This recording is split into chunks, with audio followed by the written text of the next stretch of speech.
مسلمانوں کے عقیدے سے متعلق سوال و جواب کا یہ سلسلہ ہے۔ آج کا ہمارا سوال نمبر 92 ہے۔ مسلمانوں پر صحابہ کرام کے متعلق کیا واجب ہوتا ہے؟ جواب: مسلمانوں پر صحابہ کرام کے متعلق یہ واجب ہوتا ہے کہ ان سے محبت کریں اور یہ عقیدہ رکھیں کہ وہ انبیاء و رسل کے بعد سب سے افضل ہیں، اور ان کا ذکر خیر کریں، اور کسی بھی صحابی کو گالی دینا حرام ہے۔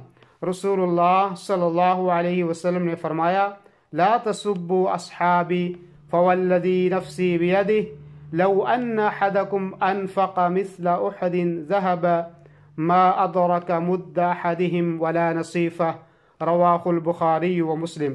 تم لوگ میرے صحابہ کو گالی نہ دو، اللہ کی قسم جس کے ہاتھ میں میری جان ہے، اگر تم میں سے کوئی احد پہاڑ کے برابر سونا خرچ کرے تو وہ ان کے ایک مد یا آدھے مد کے برابر بھی نہیں پہنچ سکتا۔